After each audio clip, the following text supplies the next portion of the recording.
back to my channel. My name is Jasmine and this is Jazz Life. Today I'm going to be telling a story about the time a coworker tried to stick his tongue down my throat. And I know it's spooky season and I feel like it's a spooky story. You know why. But I also want to bring awareness to the fact that, a lot of women face sexual assault or predatory behavior in general, everywhere, at school, at work, and it's not safe. It's not safe. So this story happened around my junior year. Yeah, I want to say my junior year of college. I was very excited about this new job where it was off campus and it was at a fitness facility.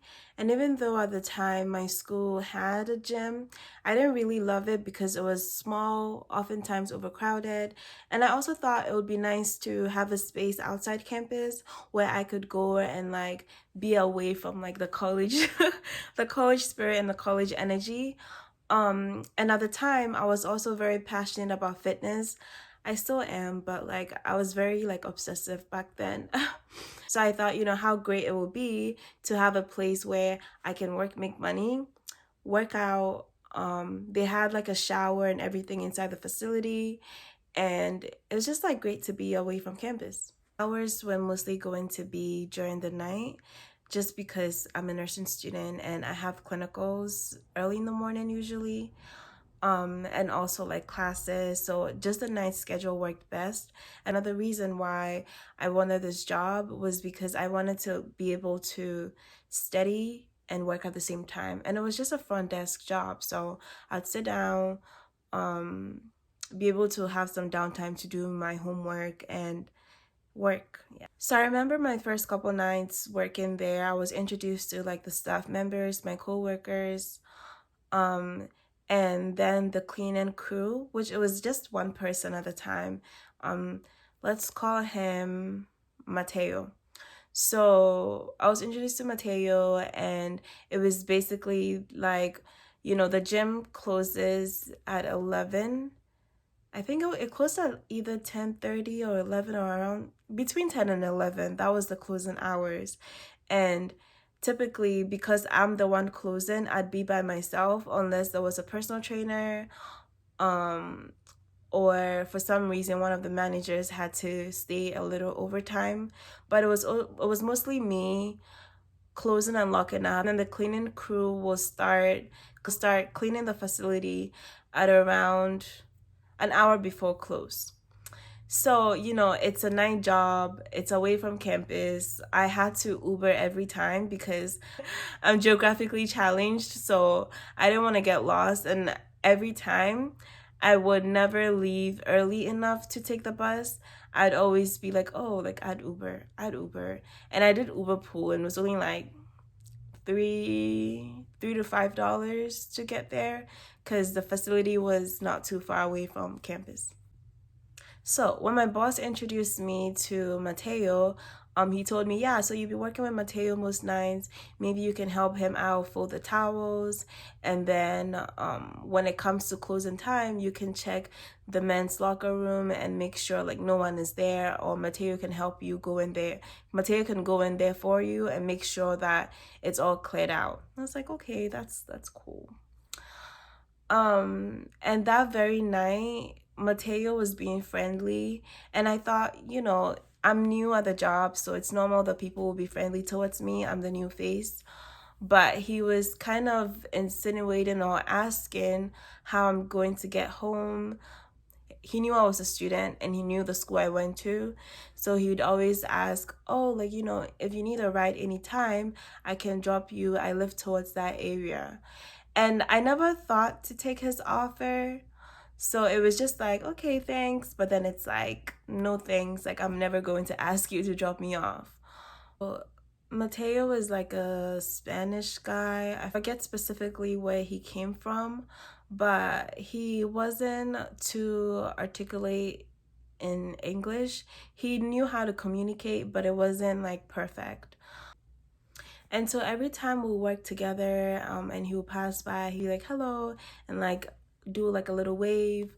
Every time I'd walk by him in the gym, or he would make eye contact, he would wave and I'll wave back like, yeah, hello. Yeah. I didn't think it was odd because I was just like, it's your coworker. Like, people are being nice to you. It's fine. I didn't overthink it.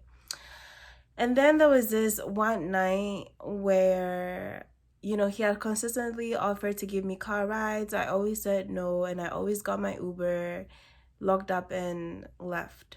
But this one night, I had ordered an Uber and it was raining. And because, again, I always do Uber pool because I'm trying to cheap out, sometimes I'd have to walk to the destination, because with Uber pool, they don't pick you up from your location. Sometimes you have to like walk somewhere. And then I had already done it, and then I realized, oh, I should have done like Uber X, because now I have to walk in the rain and I don't have an umbrella. And so I just had a hoodie that day, and I was like, you know what? It'll be fine. So I put on my hoodie and I'm leaving. I'm trying to find an Uber on my phone. It's raining. Cars are passing by and swish swashing the water all over the place, all over me. I'm looking at my phone. I'm trying to find where the Uber guy is, and it takes me a while, and I'm not finding him. And I think it was because he was taking some time to get to where I was. He had rerouted or something. But as I'm walking and looking for him, a car pulls by, and then I look and I was like thinking in my head before, oh, maybe it's the Uber, but it wasn't. It was Mateo. And Mateo was, it wasn't the Uber, it was Mateo. And Mateo was like, oh, like hop in, it's raining. It's fine, like I'll drop you off. And I was like, no, no, it's okay. Like I already ordered my Uber. And then he was like, it's fine, like I'll pay for your Uber. Don't worry about it. It's raining, hop in. And then I was like, at that point I should have known, because why would you pay for my Uber when I've already paid for my Uber? Like, why are you forcefully trying to get me home? And I guess, back then I thought, okay, it's raining, it's a nice thing to do, so maybe he's just being nice. And we work together, like what could happen? What could happen, right? So I sit in the car and he's driving me. I'd say it's about less than a 15-minute drive to campus. And he's talking to me about, where he's from and his family back home, and now he has two little kids. And so in my head, I was like, oh, yeah, yeah, yeah. Like, he's like, he sounds like a family guy and he's a good person. Why was I, thinking all these weird things earlier, right? Like, it should be fine. We used my phone to do the GPS because, again, I'm geographically challenged. I'm not going to be giving anyone directions to anywhere. Yeah, he had one of those like GPS stands holder things in his car. So I put my phone there and he drives me back to campus. Was telling me about his family again, like the whole time. I was thinking, I got relaxed. I was like, oh, okay, like he's nice. So we get to campus. I'm in a hurry because, again, I don't have my umbrella. So I dash out of the car and I'm like speeding, trying to make my way back to my dorm. And then he's screaming after me, Jasmine, Jasmine. And so I slowed down and I look back like, why? Like, what could be the reason? What was the reason? And then he's like, oh, you forgot your phone. And then I said, oh yeah, like I forgot my phone, like thank you very much, and like thank you for the ride. And then I'm trying to dash back into the campus. Do you know what he does? So after I take my phone, I'm holding my phone in one hand, about to go. He pulls me, holds me by the face, like this. He holds my head and then tries to proceed to pull my head in closer to his lips. And I was like a deer in headlights. I didn't expect that to happen. And the shock, and it was raining. And then I said, no, no, what are you doing? No. And then I turn around and I run away and I go back to my dorm.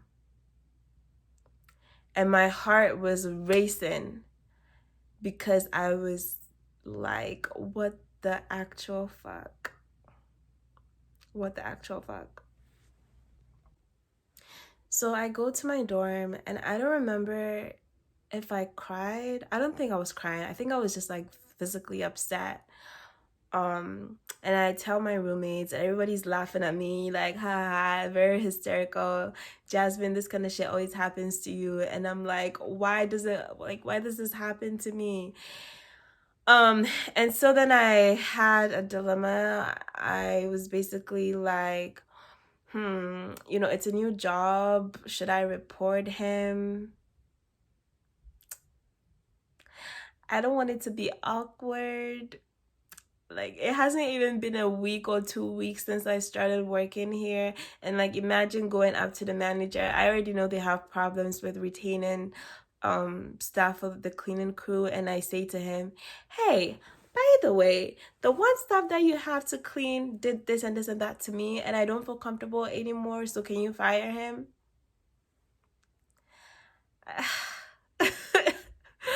I didn't know what to do. I was so upset. And I think I called my parents, because then it was literally like, you know, it's not my fault that these things happen, but somehow I always feel like it's my fault. So I blamed myself for getting into the car. I blamed myself for not knowing any better that he would pull that, which again, like, how was I supposed to know? How was I supposed to know? So I decided not to say anything, but just to basically set a firm boundary with him, and that like, even though we are working together, and it's most of the time it's just gonna be us two, he shouldn't talk to me, and that I'm not his friend, and I'm very upset that he tried to pull that stunt. And I told him, and he was acting very surprised. So yeah, actually, when I remember the next time I went back to work and I saw him, he came up to me and he was trying to apologize and like trying to act all sincere with his apology. And I just wasn't having it. I wasn't trying to be like publicly rude, but I was basically ignoring him, but then also not being like overly dramatic. So it's like, what the hell is going on here? Because like my boss is still there. I was just like, yeah, okay, like don't talk to me. Don't talk to me. Please don't talk to me. And so it was very awkward, and I felt not safe anymore working that position. But inside the gym there were cameras, so I knew he wouldn't try to pull anything. There were cameras like everywhere. But when it came to outside, I was like, yep, from now on I'ma order Uber X. I'ma make sure it pulls up straight up to the door, and I'm not taking any chances. So I continued to do my job, and slowly like my anger dissipated. So I wasn't being as rude towards him, but I was still setting a firm boundary. And he'd say, like, I can offer you a car ride. I promise, like, it's never going to happen again. I'm very sorry. But I was just like, yeah, it takes one time. It takes one time for you to show me, and like, you will never get the chance. Like, you'll never get to do this again. It's done.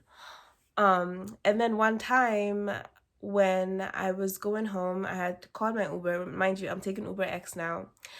And when I order an Uber, I only read the first three letters, or like the first 2 to 3 letters. So say if it's like 2XYZ48, I'd read 2XY.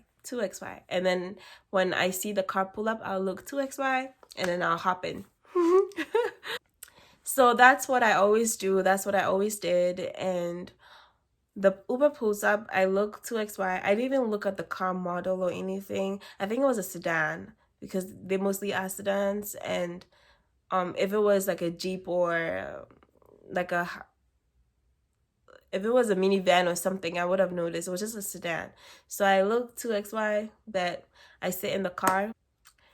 I'm always on my phone too. Bad thing, like, don't be on your phone. And Mateo turns around from the driver's seat and looks at me, and I go, are you Uber? Are you Uber? And then I hop out of the car. I was like, nah. Like, because what are the odds? Like, how is he my Uber driver? That doesn't make any sense. So then I'm in shock. My heart is beating.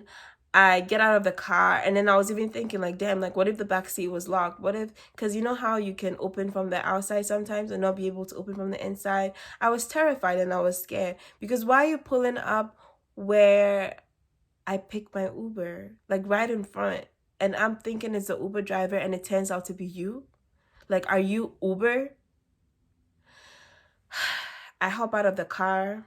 I'm frantic. I'm looking at the app to make sure that he is the Uber that I ordered, and then to figure out how I was going to cancel it. And then I realized that by some weird coincidence, the first three letters of his car, his license plate, were the same as my Uber driver's. The first three letters were the same. And I think the color of the car too was the same. And so because I don't remember the car model that he drives, I wasn't paying attention to that, and I ended up sitting in his car. It feels so different now telling the story, but back then it was really spooky season. It was really spooky season, and I was just like, what the hell? But anyways, that's it for that story. If you like this story time, don't forget to subscribe, and then I'll see you in my next video.